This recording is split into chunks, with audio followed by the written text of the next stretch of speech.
Shalom, selamat malam Bapak Ibu Saudara yang terkasih. Mari bersama malam hari ini kita sama-sama siapkan hati dimanapun kita berada. Kita mau sama-sama memuji dan menyembah Tuhan. Saya percaya sepanjang hari ini kita mengalami begitu banyak kebaikan Tuhan. Sebab itu mari kita siapkan hati, kita satu dalam doa. Kami mengucap syukur terima kasih bahwa hari ini Tuhan kami mengalami kasih dan anugerah-Mu dalam hidup kami. Penyertaan Tuhan yang luar biasa. Sebab itu sama-sama kami mau satukan setiap hati kami Tuhan. Kami percaya malam hari ini kami terima kekuatan yang baru daripada Tuhan Yesus. Terima kasih Tuhan, terima kasih. Ini setiap hati kami datang menyembah Engkau. Biar segala pujian, hormat dan kemuliaan hanya bagi nama Tuhan Yesus. Terima kasih Tuhan, terima kasih. Kami datang menyembah, kami bawa ucapan syukur kami malam hari ini. Terima kasih Tuhan, segala pujian bagimu. Kau yang layak.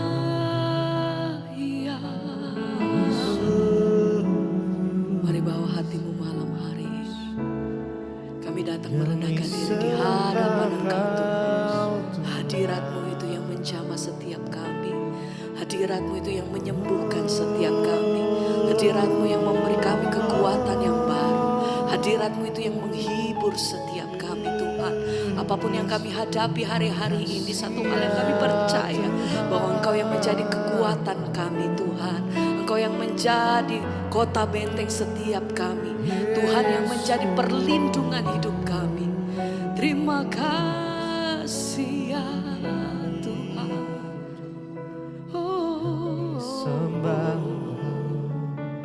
Sama-sama kami naikkan pujian hati kami malam hari ini. Sekarang ku memuji-Mu, Allah yang setia, yang tak pernah meninggalkan. Amin.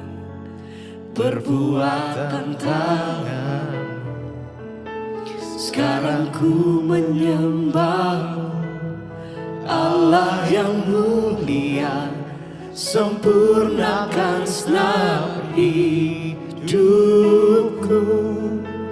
agar indah bagimu.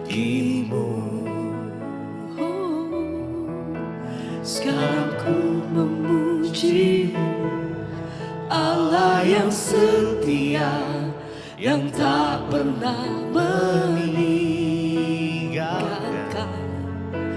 Perbuatan tangan-Mu, sekarang ku menyembah-Mu, Allah yang mulia, sempurnakan segenap hidupku,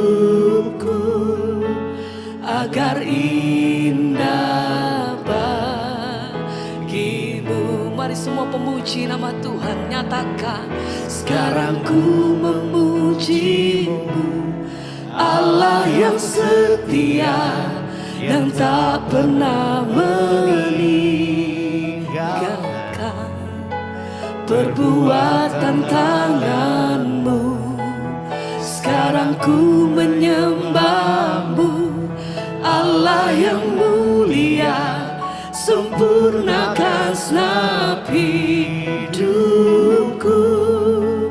agar indah bagimu. Sekali lagi bersama mari nyatakan, sekarang ku memuji-Mu, Allah yang setia, yang tak pernah meninggalkan.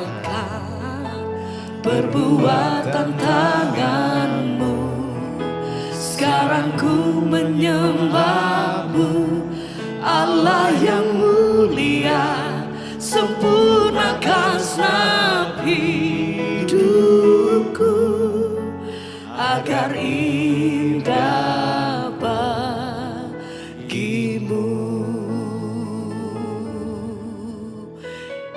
Ini setiap hati kami datang menyembah Engkau malam hari ini Tuhan.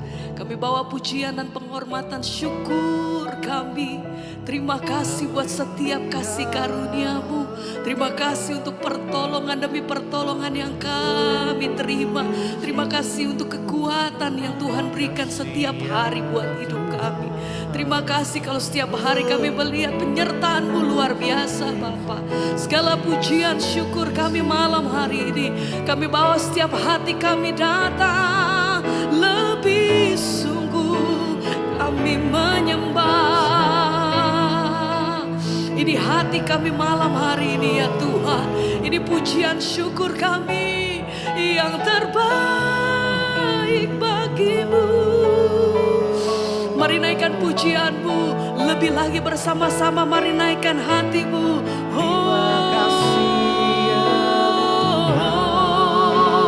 Segala pujian hanya bagi-Mu Tuhan. Kau yang kudus.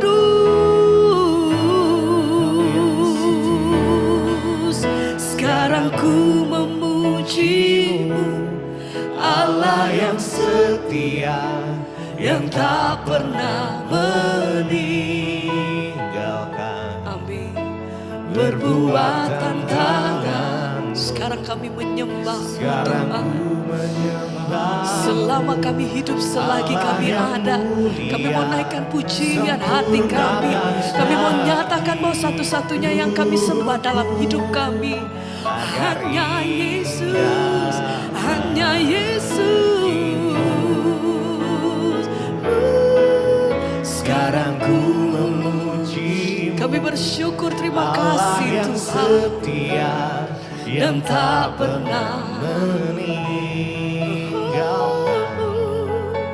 Perbuatan tangan-Mu kami menyembah. Sekarang ku menyembah-Mu, Allah yang mulia, sempurnakan senap hidupku agar indah bagi-Mu.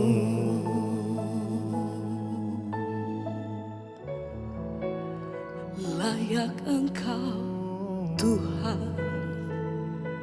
Ini hati kami, ini hidup kami, sembah puji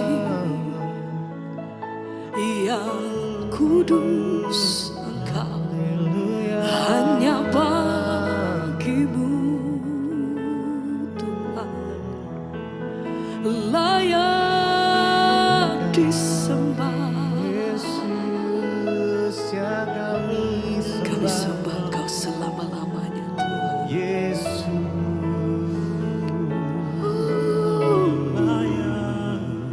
Ku tinggikan Engkau Tuhan, melebihi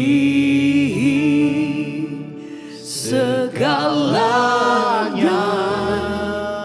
lebih dalam ku menyembah, dalam roh dan kebenaran. Ku tinggikan Engkau Tuhan, melebihi segalanya, lebih dalam. Kami datang menyembah, dalam roh dan kebenaran selamanya. Ku tinggikan Engkau. Biar segala pujian syukur kami bagi-Mu Tuhan. Kau yang layak disembah,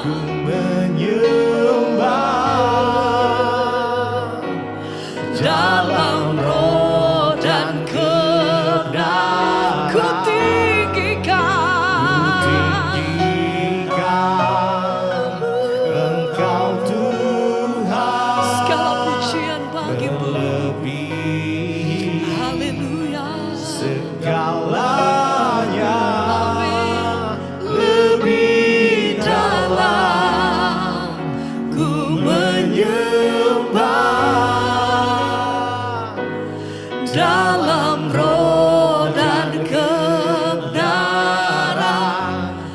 selamanya.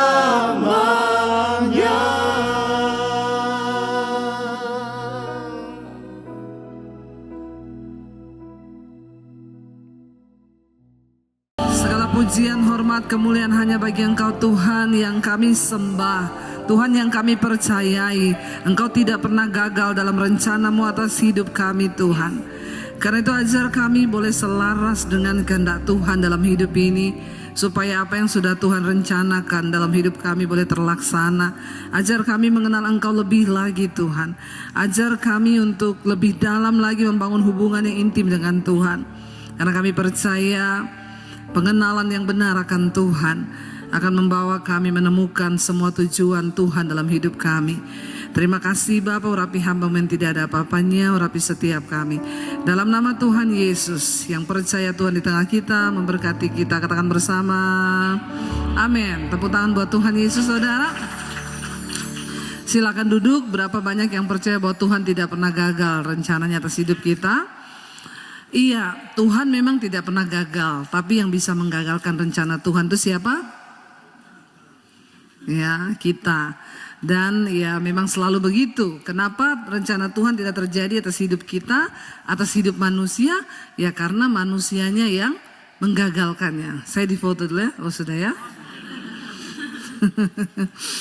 Iya Bapak Ibu, untuk bisa selaras dengan rencana Tuhan ya, kita ini harus berjalan, harus berada pada frekuensinya Tuhan ya, supaya bisa match gitu ya. Kita kalau dengar radio kresek-kresek enak enggak? Ya karena tidak kena pada frekuensinya.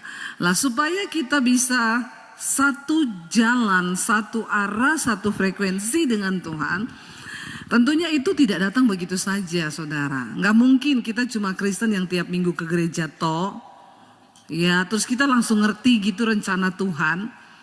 Ya nggak ada kayak begitu. Karena hubungan iman itu harus dibangun. Ya, yang ada tuh hari-hari ini banyak orang Kristen mau cari jalan pintas ya.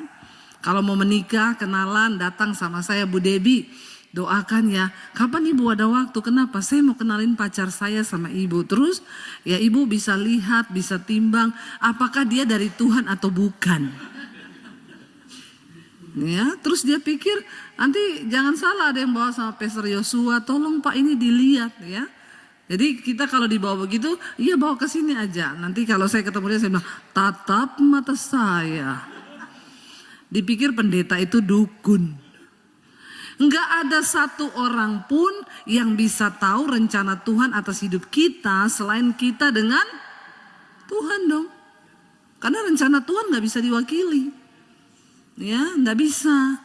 Untuk bisa tahu rencana Tuhan atas hidup kita, kita harus punya hubungan yang dekat dengan Tuhan. Ya, hubungan kita harus dekat. Kalau saudara cuma hari Minggu saja ke gereja, dengar firman cuma setiap hari Minggu, catat baik-baik. Maka dalam 365 hari dalam setahun, saudara cuma beri waktu untuk Tuhan 4 hari. Kalau cuma 2 jam setiap minggu ke gereja, dalam setahun 4 hari yang saudara kasih buat Tuhan. Saya mau tanya, setahun 365 hari, saudara kasih 4 hari cukup gak buat imanmu tumbuh? Ya, enggak mungkin. Pasti imannya mati.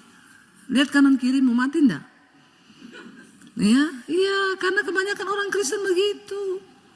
Ya, mereka merasa udah Kristen, udah ke gereja itu udah wow banget. Saya ini nggak pernah bolos loh ke gereja tiap minggu. Dia pikir udah cukup. Dan kayak begitu, pengen tahu kehendak Tuhan yang nggak bisa. Untuk membangun sebuah hubungan dengan Tuhan yang dekat, kita butuh yang namanya pengenalan. Makanya kita bisa menyembah Tuhan dengan leluasa. Kita bisa berkata, yes Tuhan, rencanamu tuh gak pernah gagal. Kalau kita memang mengenal Tuhan dengan benar. Tapi kalau orang gak mengenal Tuhan dengan benar, ya dia nyanyi aja susah. Jadi lihat aja kalau di gereja itu yang susah-susah nyanyi, yang tidak beriman nyanyinya itu, ya pasti pengenalannya akan Tuhan tuh ya nggak sungguh-sungguh saudara. Karena kalau kita mengenal Tuhan, kita tahu yes banget bahwa yes Tuhan itu janjinya ya dan amin. Maka dengan mudah saudara, seperti orang kalau membangun hubungan menikah. Saya yakin saudara tidak menikah dengan orang yang baru ketemu kemarin. Ada yang mau ketemu satu kali terus saya mau melamar kamu besok nikah, mau saudara? Ya kita nggak mau. Kenapa kita nggak mau? Karena belum mengenal. Untuk bisa mengenal harus ada hubungan. Ya, semakin sering kita ketemu, semakin tahu karakter aslinya. Benar nggak saudara? Ya, tapi kalau jarang ketemu, jarak jauh ya hanya pencitraan aja. Makanya banyak orang menikah, ya aduh saya mau cerai bu. Kenapa? Ibu dulu menikah gimana? Dulu waktu menikah manis sekali. Sebelum menikah itu luar biasa. Ya kalau saya kesandung batu, batunya dipukul. Ya kan? Kesandung batu, nakal kamu batu ya. Begitu udah nikah, kesandung batu, di mana matamu? Itu kan batu diam-diam. Nah, jadi keluar aslinya saudara. Ya makanya waktu kita itu membangun hubungan, di situ waktu kita mengenal. Nah ya, saya cerita tadi saya menikah sama suami saya itu kita membangun hubungan setahun. Ya setahun cukup lah ya. Jangan pacaran lama-lama saudara. Ada orang pacaran 10 tahun ya. Cicil rumah udah lunas KPR itu. 10 tahun pacaran. Ya ibu gembala sama Pak Gembala berapa tahun pacaran? 15. 3 tahun ya lumayan lah ya. Makanya dapat benar-benar yakin ya. Nggak apa-apa, mending lama bergumul daripada cepet-cepet. Ya nanti salah. Mending lama bergumul nggak apa-apa. Ya biar kalau ditanya orang, kok belum nikah-nikah, kapan nikahnya? Jika tidak hari ini mungkin minggu depan. Jika tidak minggu ini mungkin bulan depan. Jika tidak bulan ini mungkin tahun depan. Kalau belum kiamat ya. Jadi nggak apa-apa, lebih baik lama bergumul daripada cepat-cepat. Ya saya dulu sama suami saya cerita. Kita pacaran di KFC dulu, baru buka-buka itu KFC ya 24 tahun yang lalu. Kita menikah udah 24. Tapi masih muda kan? Masih imut, saudara lihat saya masih imut nggak? Kami menikah sudah hampir 25 tahun loh. Tapi nggak semakin tua, nggak semakin, tapi makin muda kan? Kalau ketemu jodoh yang benar begitu. Iya, amin. Iya, amin saudara. Ya dulu pas pacaran kalau makan itu crispy-nya itu dia pisahin di piring. Saya pikir dia nggak suka, saya makan. Saya bilang nggak suka tuh kamu, ya ampun ini paling enak. Dia bilang iya makan aja makan. Saya makan. Saya nggak tahu orang Solo itu, orang Jawa kalau makan yang enak dipinggirin untuk gong. Terakhir toh. Iya buat closing ya Pak, biar closingnya mantap gitu ya. Lah saya nggak tahu kalau saya orang Sulawesi kita makan yang enak dulu. Toh yang terakhir yang tidak enak baru di belakang. Siapa tahu pas gempa bumi gitu kan sudah tertelan yang enak kan. Kasihan kan kalau ditinggal yang enak terus gempa nggak sempat makan enak kan sayang ya, itu karunia tidak menikmati sih. Jadi ketika kami dulu pacaran seperti itu, waktu kita menikah saudara makan di KFC dia taruh di pinggir, mau saya ambil tangan saya dipukul. Saya kaget, kenapa dia berubah? Dia bilang, bertahun-tahun ku mengalah. Ya, dia baru bilang, itu yang paling aku suka. Lah kenapa kamu enggak makan? Buat closing. Oh saya baru tahu, tapi kalau cuma kayak gitu masih bisa dimaklumi lah ya. Ya jangan yang pura-pura manis, waktu pacaran ya mau beliin setelah menikah. Pelitnya minta ampun. Ya, aroma-aroma kepelitan tercium dari jarak 10 km. Makanya harus benar-benar bergumul untuk jodoh yang terbaik. Pengenalan itu penting. Supaya kita tahu kita mau sama-sama. Yesus pernah berkata kepada seorang perempuan Samaria, saudara, ya, ketika dia ketemu seorang perempuan yang tidak mengenal Tuhan, yang tidak mengenal Allah, dalam Yohanes pasal 4 ayat 20. Perempuan itu berkata begini kepada Tuhan Yesus. Baca bersama. Nenek moyang kami menyembah di atas gunung ini. Tetapi kamu katakan bahwa Yerusalemlah tempat orang menyembah. Kata Yesus kepadanya, percayalah kepadaku hai perempuan, saatnya akan tiba bahwa kamu akan menyembah Bapa bukan di gunung ini dan bukan juga. Jadi saudara, kalau kita pergi ke Yerusalem, saudara tidak perlu berdoa di sana, amin. Ya, jangan mau dibodoh-bodohin, apalagi bawa kertas titipan doa. Ya, orang Kristen alay lebay. Ya, bawa formulir doa dimasukin di tembok ratapan. Ini sangat-sangat tidak alkitabiah dan menyesatkan. Jangan saudara pikir setelah doamu dimasukin di tembok ratapan terus sorga bergetar gitu. Hello please ya. Jangan dibodoh-bodohin. Saya kalau bawa grup di tembok ratapan, Bu kita mau berdoa, mau doain apa kalau di tembok situ? Kamu tahu yang pergi berdoa di situ orang Yahudi yang tidak percaya Yesus adalah Mesias. Mereka nangis di situ meminta Mesias datang. Nah kalau kamu pergi berdoa di situ berarti kamu tidak percaya Tuhan Yesus. Makanya Yesus berkata kepada perempuan itu, ada saatnya nanti kamu tidak perlu lagi berdoa di gunung dan tidak usah lagi pergi ke Yerusalem. Zaman dulu orang kalau berdoa ke gunung, kenapa? Tempat yang tinggi dekat dengan Tuhan. Zaman dulu Tuhan selalu menampakkan diri memang di gunung. Gunung Sinai, di Bukit Moria, tempat yang tinggi. Tapi Tuhan bilang saatnya akan tiba, jangan lagi kamu doa di gunung atau di Yerusalem.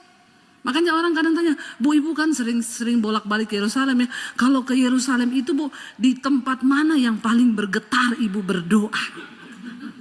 Ya, saya bilang di kamar hotel. Ya, bukan di tembok ratapan. Karena Tuhan Yesus bilang kalau kamu pengen ketemu Tuhan, masuk dalam kamar, tutup pintu. Berdoalah di tempat yang tersembunyi kepada Bapamu yang tersembunyi, supaya Bapamu yang di tempat tersembunyi itu menjawab doamu dari tempat yang tersembunyi. Amin. Ya, itu yang benar saudara. Makanya Yesus bilang ada saatnya nanti kamu ndak usah lagi. Jadi kita kalau ke Yerusalem ngapain? Ya kita lihat tempat-tempat bersejarah di sana. Bukan mau pergi berdoa. Ya ada kalau saya mau berangkat, Bu dengar-dengar ibu mau ke Yerusalem ya. Iya kenapa? Titip dong Bu. Pokok doa buat masuk ke tembok ratapan.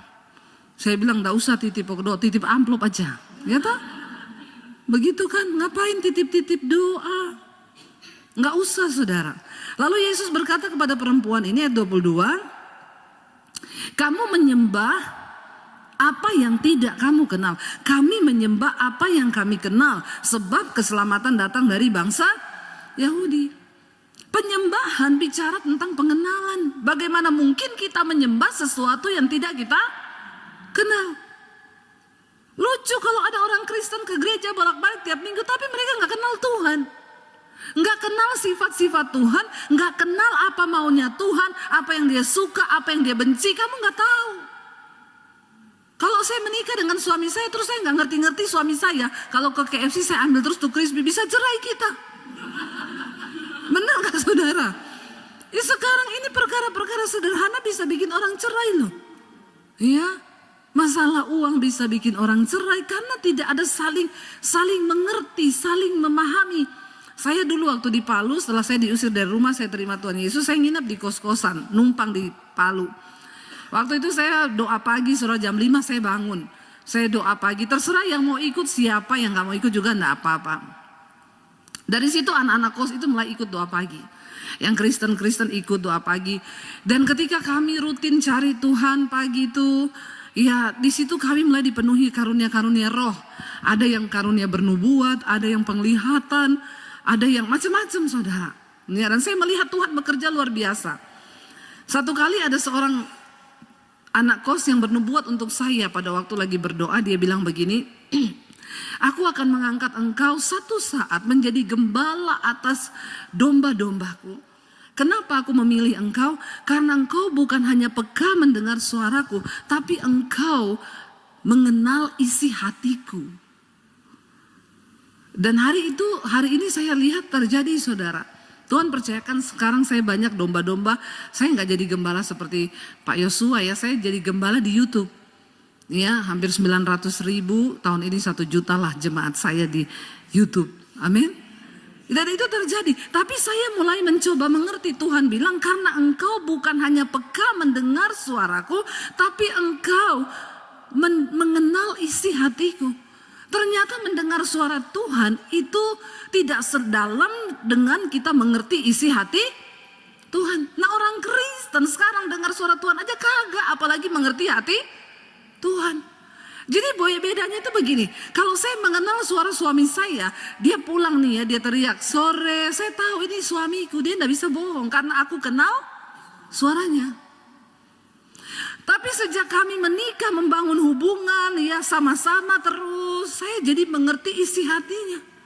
Dia garuk-garuk begini, saya bilang, ngapa saya pengen kopi? Kok tahu? Aku tahu sudah hatimu dari gerakan tubuhmu karena kita sudah tinggal bersama. Nanti nih dia bikin apa gitu, ngapa lapar? Kok tahu? Ya tahu lah karena saya tahu hatimu. Dia marah, dia diam itu saya tahu. Kenapa sih kamu diam? Ada masalah apa? Saya sudah tahu saudara karena saya mengenal dia. Tapi kalau saya biar gini-gini dia enggak tahu-tahu. Beda memang laki-laki dan perempuan ya. Perempuan itu pakai feeling, laki-laki pakai logika. Jadi kalau mau bicara sama laki-laki harus pakai kata-kata ibu-ibu. Ya karena pria itu tidak bercerita. Tapi perempuan bercerita, cerita terus toh. Kalau kau mau cerita rahasiamu, tempat terbaik ceritakan rahasiamu tuh suamimu. Karena enggak mungkin bocor ke orang lain. Kenapa? Didengar saja kagak.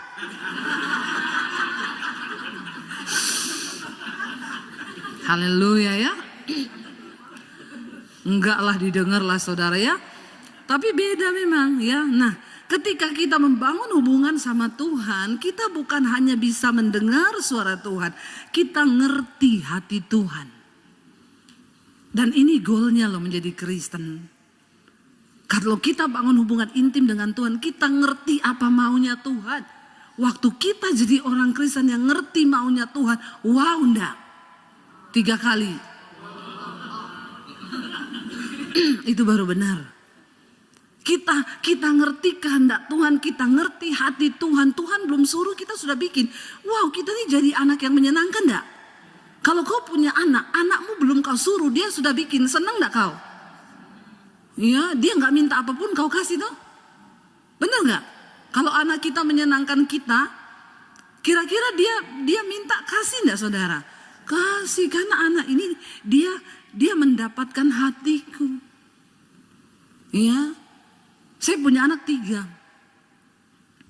Yang nomor 1 itu kalau minta mau beli sepatu, mam beli sepatu ya, nanti. Ketemu di pintu, mam sepatu, ya. Nanti ketemu lagi, mam sepatu, ya. Kalau yang nomor 2 tuh gini, mam aku tuh kan sepatuku udah robek. Kalau mami ada uang, kalau ada waktu beli ya. Saudara jadi orang tua dengar anak begini tuh, saudara beli enggak? Karena dia dapetin hati kita loh. Ya, enggak mam. Ya, kita juga malas kalau dapat anak begitu ya. Tiap kali datang sama Tuhan cuma minta terus, minta terus. Enggak pernah duduk gitu Tuhan. Ya, datanglah kerajaanmu, jadilah kehendakmu Tuhan atasku. Aku pengen dapat hati Tuhan. Maka kau enggak perlu minta. Ya, yang begini enggak usah tunggu dia minta. Ayo dek, nanti sore ya tak ajak beli sepatu. Amin saudara. Firman Tuhan berkata gini, 1 Korintus pasal yang ke-6 ayat 17. Baca bersama 1 Korintus 6 ayat 17, 1, 2, 3. Tetapi siapa yang mengikatkan dirinya pada Tuhan menjadi amin. Siapa yang mengikatkan dirinya dengan Tuhan menjadi satu roh dengan Tuhan. Wow enggak? Dan ini goalnya kita loh jadi Kristen. Karena waktu Tuhan Yesus datang, dia mencari orang yang serupa dan segambar dengan dia. Gambar diri Allah dalam diri manusia itu rusak karena dosa. Nah ini saya kasih tahu sama saudara supaya saudara bisa jelaskan kalau ada orang yang tanya. Karena Alkitab bilang, siap sedialah kamu untuk memberikan pertanggungan jawab terhadap orang yang tanya tentang imanmu. Amin. Jadi kalau ada orang tanya, lu kan Kristen ya, kenapa Tuhan Yesus mati? Lu gak usah gini, tunggu ya tak kasih nomornya Pastor Yosua ya, ini gembala saya. Nanti tanya aja sama dia. Nggak boleh loh saudara. Karena kalau dilihat dari segi umur saudara itu harusnya jadi pengajar. Siapa yang udah Kristen lebih dari 10 tahun? Angkat tangan yang udah Kristen, ini baru kemarin mualaf ya atau murtadin ini? Nah, baru murtadin ya kemarin ya. Yang sudah lebih dari 10 tahun jadi Kristen angkat tangan. Sudah tua kau sayang. Ya, bilang kanan kiri udah tua kau. Ya, dan ditinjau secara umur harusnya kita ini udah jadi pengajar loh. Tapi kenapa kau, ya Rasul Paulus bilang, tapi jangankan jadi pengajar, asas-asas tentang kekristenan saja kau masih harus diajar. Kenapa? Karena enggak pernah cari Tuhan, enggak pernah kenal hati Tuhan, enggak pernah baca Alkitab. Enggak pernah baca Alkitab. Saudara, Yesus itu mati, kita ini kan tadinya diciptakan serupa dan segambar dengan Allah. Tapi akibat dosa, gambar diri Allah dan diri manusia itu rusak. Makanya ayat firman Tuhan berkata, waktu kita dijadikan, Tuhan menciptakan kita serupa dan segambar dengan Tuhan. Ya, ada roh Tuhan dalam diri manusia. Tapi karena manusia jatuh dalam dosa, gambar diri Allah itu menjadi rusak. Kita kehilangan kemuliaan Allah dan upah dosa itu maut. Kita semua ini terhukum, terkutuk di bawah hukum maut, hukum dosa. Tuhan Yesus datang ke dalam dunia. Kalau ditanya kenapa Yesus mati, memang dia datang untuk mati. Dan Tuhan datang sebagai manusia untuk memberikan contoh kepada manusia, ini loh yang harus kau tiru tuh ini.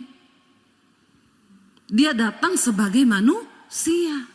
Waktu Yesus mati di atas kayu salib, semua orang yang menerima kematiannya, darah yang tercurah, menyerahkan diri, bertobat, mengikatkan dirinya dengan Allah, dikatakan dia menjadi satu roh dengan Tuhan. Gambar diri Allah dalam diri kita kembali diperbaharui. Nah, ketika Yesus datang kali yang kedua, dia akan cari orang-orang yang serupa dan segambar dengan dia. Makanya kita perlu punya roh Allah, mengikatkan diri dengan Tuhan. Bagaimana mengikatkan diri dengan Tuhan? Masuk dalam keintiman hubunganmu dengan Tuhan. Ya, memang ada harga puasa. Puasa di sini bukan intermittent fasting ya, 16 jam, mau kurus. Itu mau kurus. Ya. Kalau puasa mencari kehendak Tuhan, kau doa, jangan cuma intermittent toh untuk kurus. Sekarang kan luar biasa loh orang-orang ini karena mau sehat ya. Jadi saya sekarang berapa? 16 jam, 18 jam, 24 jam. Ya, tapi cuma mau kurus. Bukan mau rohnya dibaharui.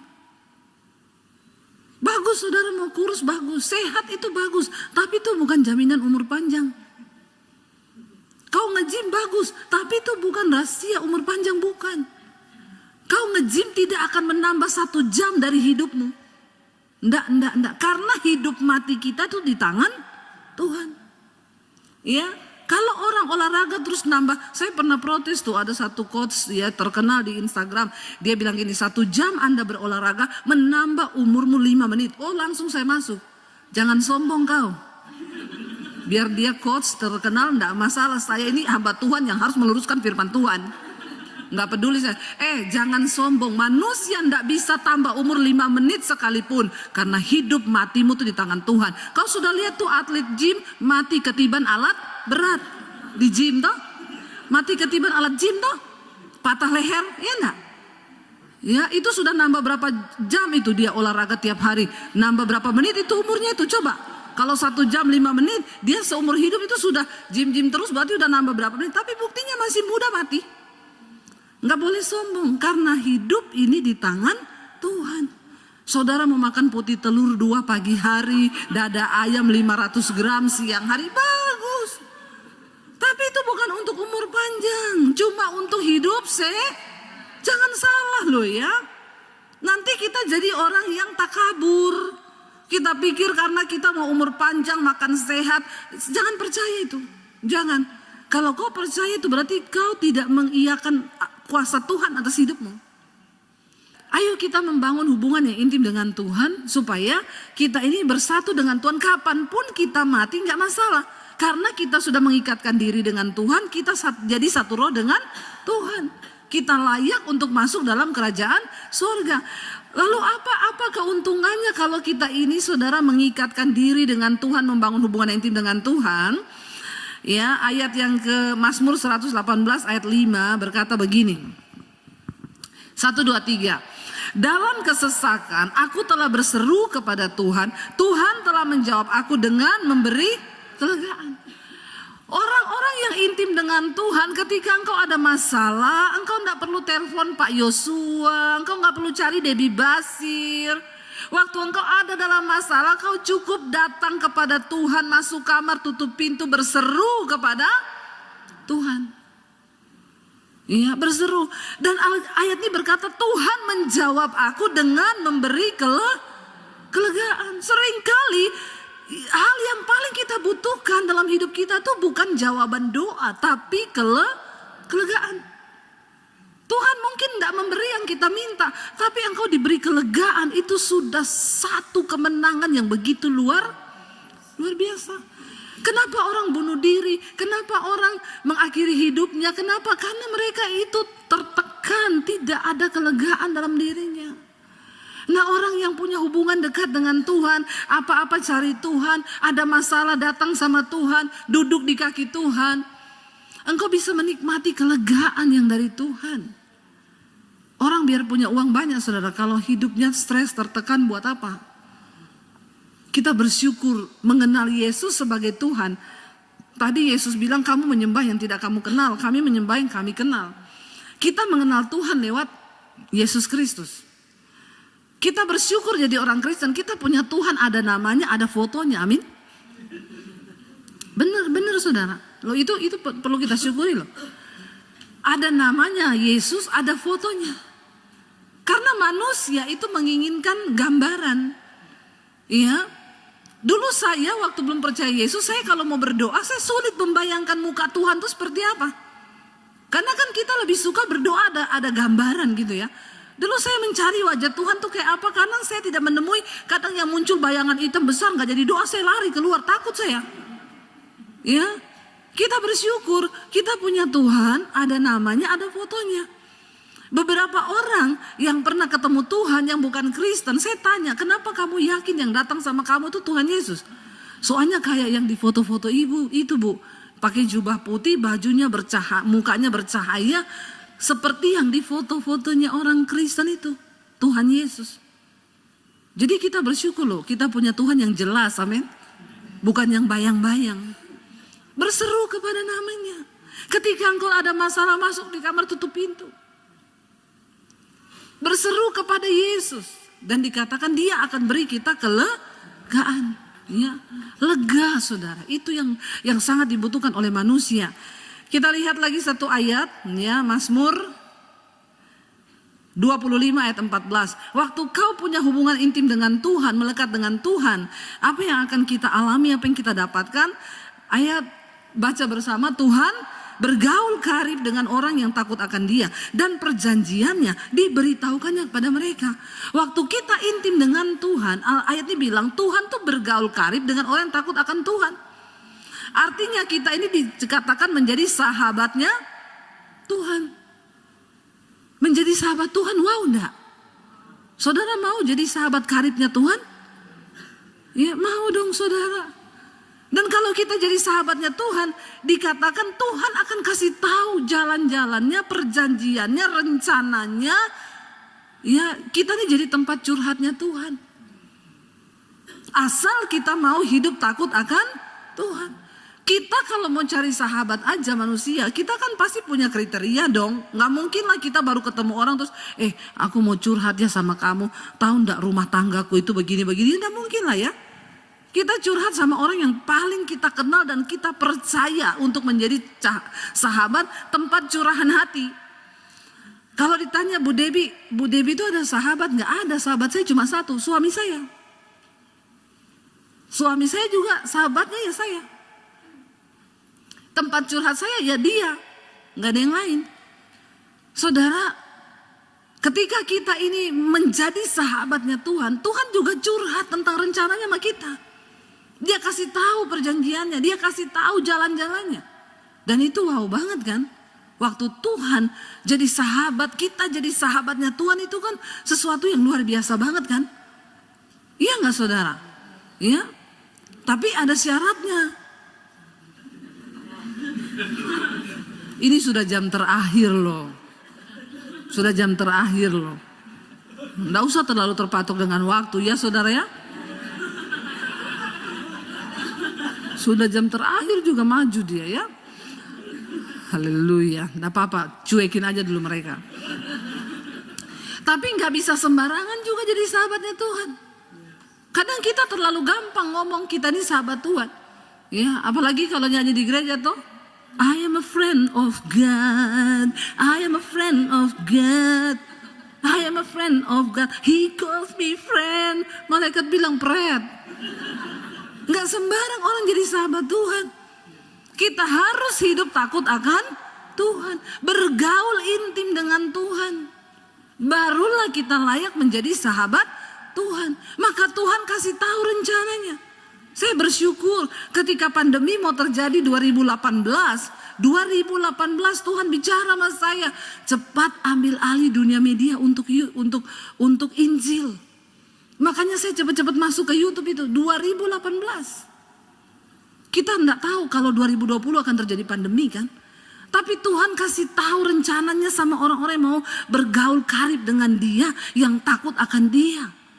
Saya bersyukur loh, Tuhan kasih tahu. Saya bilang sama suami, Tuhan bilang begini, kita nggak tahu apa yang akan terjadi ke depan, tapi ayo kita taat aja. Cepet ambil alih media untuk Injil. Lalu kami mulai bikin YouTube 2018 saudara. Ya tidak tahunya 2020 pandemi terjadi. Orang gak bisa ke gereja, gereja tutup. Mereka butuh Injil. Lalu mereka mulai cari di YouTube pendeta yang bisa kasih makanan rohani. Ya, dan saya bersyukur orang-orang kalau ketemu saya, aduh Bu Debbie terima kasih ya. Sejak pandemi saya ikuti Ibu loh, menjadi kekuatan di tengah ketakutan. Nah itu kan Tuhan toh. Tuhan yang kasih tahu kan. Saudara percaya gak kalau Tuhan masih bicara? Saudara percaya dia Tuhan yang masih seperti zaman dia suruh Nuh bikin perahu, amin. Cuma sekarang dia gak suruh bikin perahu. Ya, dia gak bilang, Debbie Basir cepat bikin perahu. Ya, di atas puncak Bogor sana. Enggak. Apa yang akan terjadi ke depan Tuhan tahu. Kenapa kita harus bergaul dengan Tuhan? Kenapa kita harus bangun hubungan intim dengan Tuhan? Supaya kalau sesuatu akan terjadi, Tuhan kasih bocorannya. Tuhan kasih tahu kita, lalu dia tuntun kita, ini loh yang harus kamu perbuat, begini. Kita gak sembarang melangkah, kita gak sembarang bikin keputusan, kita gak pernah tahu apa yang akan terjadi bahkan 5 menit ke depan. Dunia ini makin tua, keadaan zaman semakin berubah, kita ada di akhir zaman. Dan Tuhan berjanji orang yang hidup dekat dengan Tuhan, mereka tidak akan pernah ditinggalkan. Karena Tuhan akan tuntun langkah kita.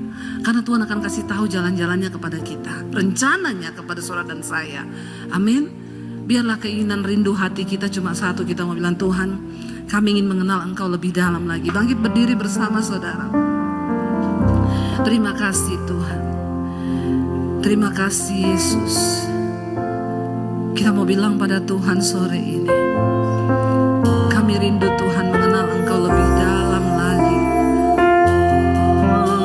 Ingin mengenal-Mu Tuhan lebih dalam dari semua yang ku kenal. Tiada kasih yang melebihi. Ku ada untuk menjadi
saudara. Dan ku ingin mengenalmu Tuhan lebih dalam dari semua yang ku kenal. Tiada kasih yang melebihimu. Ku ajak untuk menjadi penyembahmu. Mari tutup mata dalam hadirat Tuhan saudara. Yang Tuhan mau hari-hari ini kita mengenal Dia lebih dalam lagi. Bangun keintiman dengan Tuhan. Biar Tuhan bukan hanya jadi sekedar pelengkap dalam hidup kita, tapi Dia menjadi fokus dan tujuan hidup kita. Sebab kehidupan di dunia ini fana dan semua akan berakhir. Tetapi iman, tetapi kehidupan kekal, rohani kita itu yang akan kita bawa untuk menghadap kepada Tuhan. Biarlah hari ini kita mau berkata, Tuhan, kami mau tinggalkan segala dosa yang menghalangi kami untuk bisa dekat dengan Tuhan. Sebab Allah itu kudus dan kuduslah kamu sebab aku kudus. Karena tanpa kekudusan tidak ada seorang pun akan melihat Tuhan. Bapa, hamba berdoa buat umatmu, buat gerejamu di akhir zaman. Tuhan kuatkan setiap jemaatmu Bapa, sehingga kami dapat menyelesaikan pertandingan iman kami sampai di garis akhir. Tuntun kami Tuhan, supaya Tuhan memberitahukan jalan-jalannya, perjanjiannya, apa yang akan terjadi ke depan. Tuhan persiapkan orang-orang yang sungguh-sungguh hidup melekat kepada Tuhan. Jadikan kami menjadi orang-orang yang terus mencari Engkau, mencari kehendak-Mu dalam hidup kami Tuhan, supaya kami hidup melakukan kehendak Tuhan. Karena ketika Engkau datang kali yang kedua, Engkau mencari setiap mereka yang serupa dan segambar dengan Kristus. Firman-Mu sudah selesai diberitakan, tapi Roh Kudus akan materaikan ini. Terimalah kiranya berkat, rahmat, anugerah dari Allah Bapa, cinta kasih Tuhan Yesus Kristus, penyertaan Allah Roh Kudus akan menyertai hidupmu mulai hari ini, bahkan sampai kali yang kedua Tuhan Yesus datang kembali menjemput setiap kita.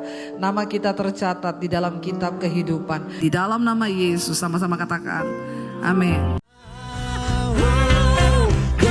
Kuat sebab Kau yang menjaga, kuat sebab Kau yang menopangku, kuat sebab kuasa-Mu besar, ku kan tetap kuat selamanya, selamanya.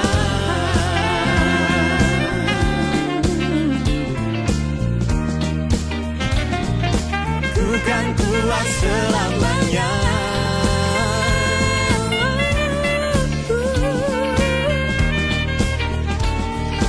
Ku kan kuat selamanya.